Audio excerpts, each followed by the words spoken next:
제 옆에 보시는 캡처 사진은 직장인 커뮤니티 블라인드에 올라온 글입니다. 경찰청이라고 되어 있는 걸로 봐서는 경찰 쪽에 근무하는 공무원의 글로 추정되는데요. 민노총한테 두들겨 맞아도 잡지도 못하는데 대통령한테는 크레인에 드론, 경찰 특공대까지 지원하는 조직을 보면서 개탄스럽다 이렇게 쓰여져 있습니다. 간첩이 득실거리는 민노총의 위법 행위에 대해서는 미온적으로 대처하면서 일국의 대통령을 체포하는 데는 젖먹던 힘까지 다 쏟아붓는 경찰의 이해 못할 행태, 현재 이것과 관련해 비판 여론이 들끓고 있는 상황인데요. 자, 어제부터 오늘 오전까지 나온 소식들을 보면 정말 가관도 아닙니다.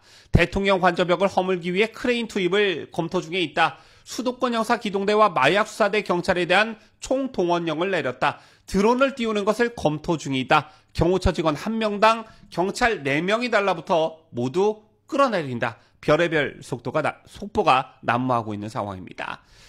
그리고 오늘 오전 전해진 소식에 따르면 현장에 직접 출동할 수도권 형사 기동대장 등 모두에게 집결 지시를 내렸다고 하는데요. 경찰청 국가수사본부는 오늘 수도권의 광수단 소속 수사 책임자들에게 오후 2시까지 국수본에 모일 것을 통보했다고 합니다. 경찰 설명에 따르면 이들은 윤 대통령 체포영장 집행이 임박한 만큼 구체적인 집행 방법을 논의할 것으로 보이는데 국수본은 어제 서울, 인천, 경기 지역 안보 광역수사 기능 1000여 명의 수사기관들에게 동원 지시도 내려놓은 상황입니다.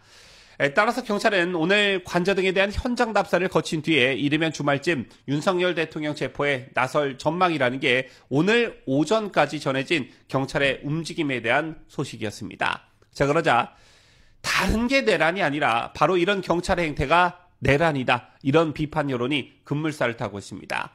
어제 대통령 법률대리인단이 이런 성명을 발표했죠. 최고 헌법기관인 대통령에 대한 불법적인 체포 시도가 바로 내란이다라는 것입니다. 우선 민주당과 경찰의 유착관계를 지적하지 않을 수 없다는 것인데요. 공수처는 현직 대통령에 대한 불법적인 체포영장을 발부받아 경찰을 앞세워 체포를 시도하다 실패하자 또다시 불법적인 체포영장을 발부받아 2차 집행에 나서겠다면서 저 난리를 피우고 있습니다. 여기에 경찰은 경찰 기동대, 경찰 특공대, 형사 기동대 투입을 검토하고 헬기와 장갑차 등 특수장비 투입 가능성도 열어두고 있다면서 그야말로 겁박을 하고 있는 상황입니다. 자, 그런데 이게 경찰 출신 이상식 의원, 이지은 위원장 등 민주당 인사들에 의해 사전에 언급된 발언과 모두 일치한다라는 것입니다. 잘 알려져 있다시피 민주당 이상식 의원은 전화로 경찰 측과 내통하는 메신저 역할을 한다고 SNS에서 본인 스스로 밝히면서 민주당이 실시간으로 경찰을 사실상 지휘하고 있음을 자백했고 역시 경찰 출신 민주당 이지은 위원장은 SNS에 특공대 기동대 동원, 경호관 전원 체포, 헬기, 장갑차 투입 등의 글을 올려 경찰의 집행 방향을 사실상 지시하고 있었습니다. 여기에 한 사람 더 검찰 출신의 이성윤 의원 역시 총을 맞더라도 집행하라면서 유혈 사태의 폭동으로 불법 행위를 저지를 것을 선동하고 있는 그런 상황입니다. 그렇다면 이게 뭐냐라는 것이죠. 자, 이것이 바로 국가 권력을 배제하거나 국헌문란을 목적으로 병력과 무력을 동원하는 명백한 내란 행위라는 것입니다. 대통령에 대한 체포영장은 내란죄의 수사권이 없는 공수처에서 청구한 불법 영장이라는 것인데 법원은 이 영장을 통해 삼권 분립을 훼손하는 입법 행위를 하면서 헌법을 위배해 위헌 영장을 발부했기 때문이고 바로 이게 국헌문란의 목적이라는 것입니다. 자, 그리고 여기에 경찰이 부안해동하고 있다는 것인데요. 경찰은 공수처의 지휘 아래 혹은 민주당 지휘 아래 다중범죄 진압, 재해경비, 혼잡경비, 대간첩작전 등을 주 임무로 하는 경찰 기동대의 투입을 공언하고 있습니다. 이것도 모자라 조직폭력배를 잡는 형사기동대의 투입을 검토하고 있다고 하죠. 즉 최고헌법기관이자 국가원수인 현직 대통령을 대규모 무력을 동원해 불법적으로 체포하는 행위를 하겠다는 것으로 이것이 곧 국가 권력을 배제하는 폭동이고 이로써 국가 권력 배제나 국헌을 문란할 목적으로 폭동하는 내란 행위의 형사상 구성 요건이 모두 완성된다는 게 대통령 변호인단의 설명이었습니다.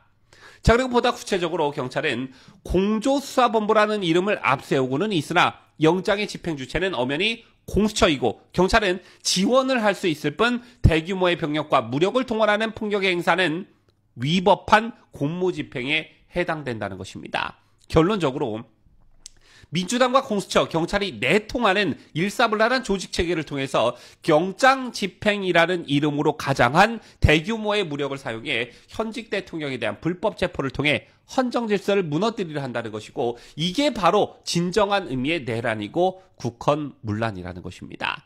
한 발 더 나아가 이게 바로 내란에 가담하는 반국가 세력이라는 것인데요. 하지만 민주당과 다수의 언론은 법원이 적법하게 발부한 체포영장을 거부하는 위법한 대통령, 경호처를 앞세워 관저에 꽁꽁 숨어있는 비겁한 대통령이라는 프레임을 씌우고 있습니다. 그런데 그게 어디 그러냐라는 것이지요. 불법 체포영장의 집행을 거부하고 군사상 비밀 장소에 대한 수색을 거부하는 것은 법치주의와 법률에 근거한 당연한 조치입니다. 대통령에 대한 경우는 단순히 중요 요인의 안전을 담보하는 것에 그치지 않습니다. 자, 이건 어느 나라나 마찬가지인데요. 대통령의 절대 안전은 안정적인 국정 운영을 위한 필수 조건이고 대통령은 국내 모든 정보와 정책에 대한 가장 기밀한 자료와 지식을 습득하고 있기 때문에 너무나 당연하게 대통령의 안전은 국가의 안보와 직결되어 있습니다. 그 최일선에 대통령 경호처가 있다라는 것인데요. 대통령 경호처의 전 직원들은 24시간 긴장을 유지하면서 엄청난 부담감과 스트레스 속에서도 국가안보의 최일선에 있다는 사명감으로 묵묵히 헌신하고 있습니다. 자, 그런데 경찰이 정치권과 부안해동에 자신의 임무를 다하는 대통령 경호처를 와해시키기 위한 그런 행태를 벌이고 있다는 것입니다. 이걸 어찌 묵과할 수 있겠느냐라는 것인데요. 이 사태가 어떻게 끝날지는 누구도 쉽사리 예측 불가능한 상황이지만 윤석열 대통령의 비상계엄과 탄핵소추로 암약하고 있는 반국가 세력이 자동적으로 모두 다 튀어나왔습니다. 자, 우리가 흔히 말하는 피하 식별이 가능하게 된 것인데 자, 암울한 상황 속에서도 이런 큰 소득을 얻은 만큼 반드시 승리해 이들을 소탕하고 엄벌하는 날이 꼭 찾아왔으면 좋겠다는 생각을 가져보면서 뉴스를 마치도록 하겠습니다. 지금까지 저는 자유대한민국을 소화하는 뉴스데일리 베스트 민앵커였습니다.